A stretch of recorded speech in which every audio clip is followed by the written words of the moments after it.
welcome back to my channel for another pregnancy update.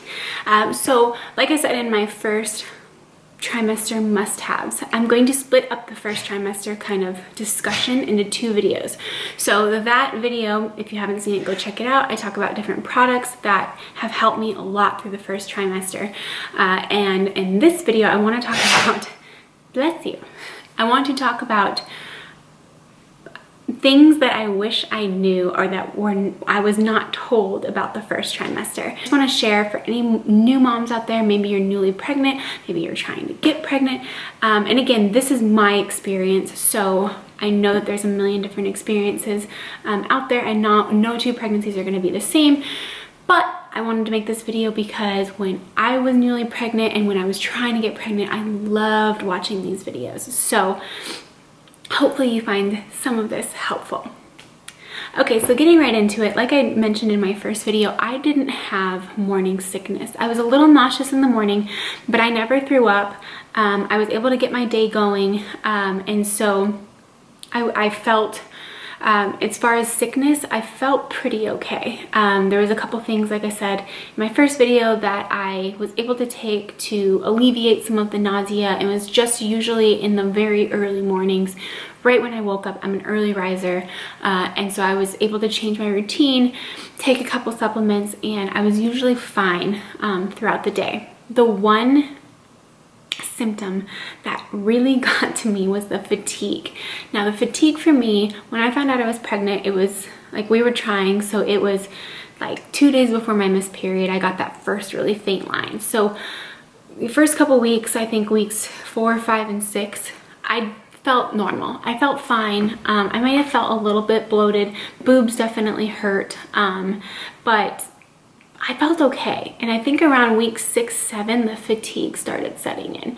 And it was to the point where I work from home, I work on a computer, where I would just be sitting there and I'd be like, whoa, okay, you know, and the fatigue really got me. And I had heard that being tired was a pregnancy symptom, but I guess I didn't really expect it to be that bad. I didn't understand how something that was the size of a poppy seed could make me that tired. And so the fatigue was definitely real. I probably napped every single day for at least 30 minutes. I used to tell my husband, all I need is 30 minutes. Just give me a 30-minute cat nap. And I would just go down and I would be fine to finish my day. But if you don't work from home, you don't have that luxury like I do, then maybe a nap in your car at lunch or something. But the fatigue definitely was real. I felt it, and I'm one of those people who prides myself on natural energy and feeling good, and so that was very frustrating for me that I couldn't make it through a day without taking a nap. And I got stuff to do. So number one, the fatigue, absolutely. Number two, your digestion slows way down. And again, I have been following a healthy lifestyle. I have IBS, and so I've really prided myself on eating a very holistic diet, whole foods, lots of fiber. I take a probiotic, and so really working on my internal gut health.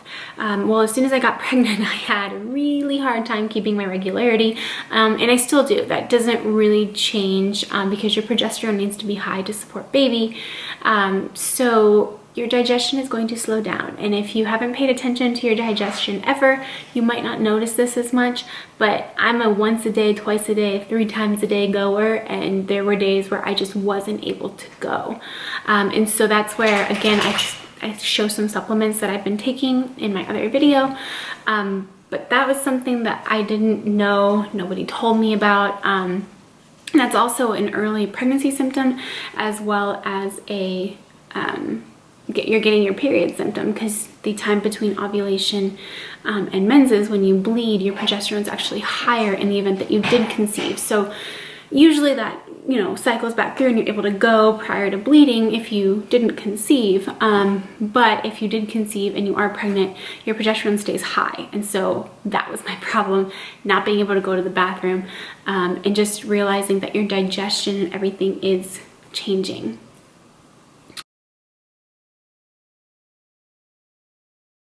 Something else that I wish I knew is that you're not gonna feel like yourself. And what I mean is, I couldn't really put a like pinpoint what I was trying to say. And I know part of it was definitely hormones changing, but I didn't feel like me. I didn't feel comfortable.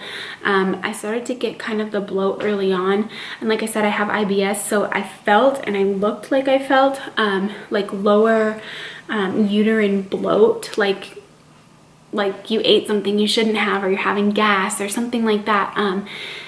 But I didn't have any of like the tummy gurgling. So obviously, your body's changing, your uterus is changing, there's a baby that's implanted in there. And so there was a whole bunch of different changes going on, and I just didn't feel like myself. I wear gym leggings every day, I go to the gym, I usually wore tighter clothing, and so I could just feel like it felt like I ate a burrito or I was having an IBS reaction. And so I think it was around weeks 7, 8, and 9, I just started to feel very down on myself. Even looking back, I'm 21 weeks and 3 days today. But looking back, weeks 7, 8, and 9 were probably the hardest for me mentally, just because your body is changing so much. You feel very run down, so you feel very tired, your hormones are high, your body's not already looking the way it's looked before. And again, I say this from my own experience because I'm very used to being lean. My body's been very lean. Like I said, I work out 6 times a week, so I don't mean to sound like, high and mighty or anything, but that was for me something that was really difficult to change. And I knew, of course, your body's going to change when you're pregnant. Like, I knew that. We'd been trying for a year. I wanted it so bad, and nothing, again, I don't say this for sympathy because I would not trade it for the world to be pregnant, but it was something that I wasn't necessarily prepared for how I was going to react, because your body's changing. You're not used to looking a certain way, feeling a certain way. It just didn't feel, I just didn't feel like myself, especially when you're still trying to hide it too. And I think that was kind of like are you just not feeling good? What's going on? I wore like a lot of looser clothes, which obviously you couldn't tell I was pregnant, but it wasn't like me to kind of wear like really loose stuff either. So I think I just started to get frustrated. I started to get down on myself.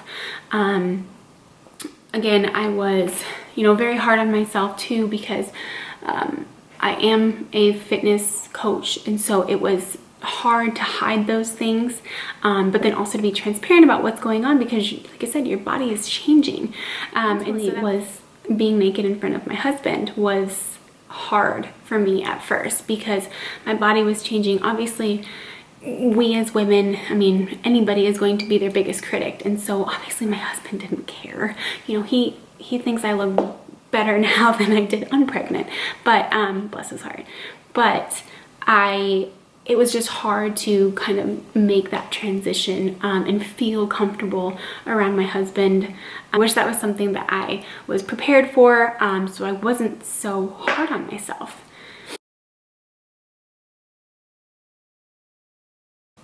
Something else that I wish I knew is that nothing's going to feel normal, nothing.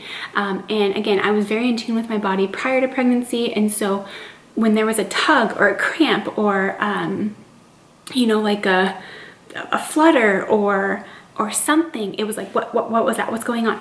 But again, if you've never been pregnant, nothing's gonna feel normal. And so I think that was kind of hard for me mentally to let it go and not be like, hey, is this normal, doctor? Just let it go. She basically told me if, there's no blood, there's not prolonged periods of sharp stabbing pain, you're okay. I did have a scare. I call it a scare. It was week 10. So I was 10 weeks pregnant, and I was at my parents' house, and I was feeling really, really bloated.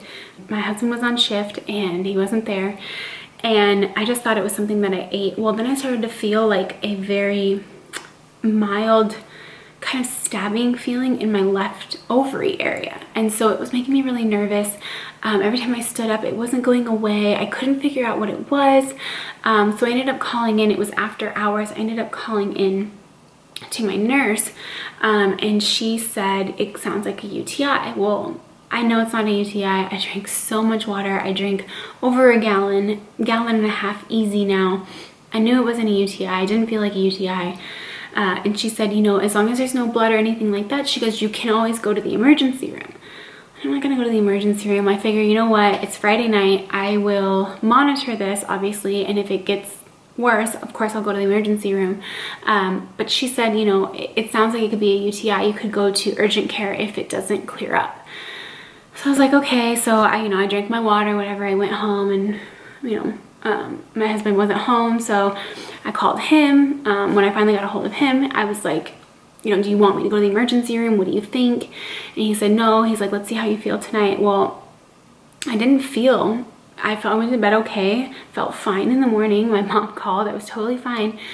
And I called my doctor and I talked to her on Monday and I told her what had happened. And she said, it sounds like you had gas. And I was like, I didn't have gas though. She goes, no, but on the left side, your large intestine, small intestine connects into your colon down the left side.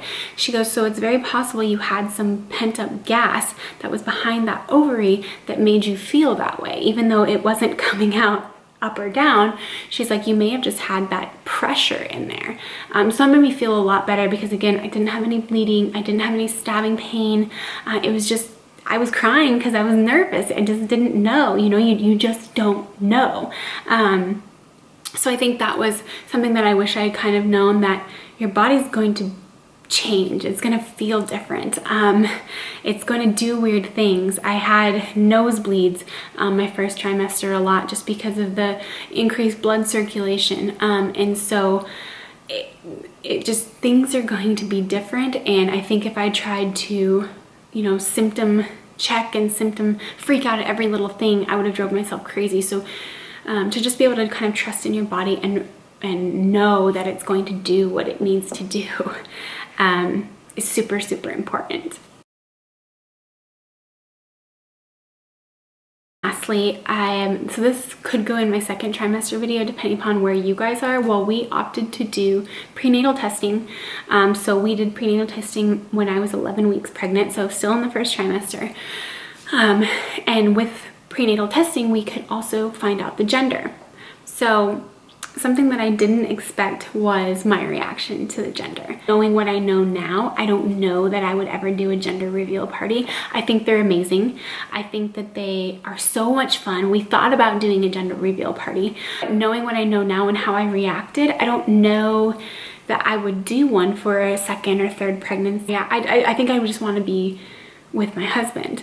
And that is to say, so we did the blood work, and then my husband happened to be on shift when I got the text that said, hey, your results are in, give us a call. So I had my husband call because I was like, I can't do it.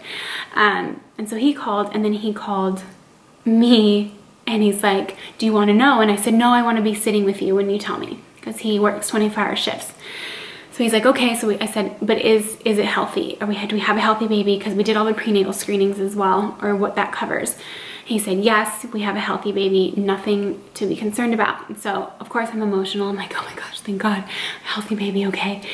So then we're on the phone and we're talking, and I had wanted a boy.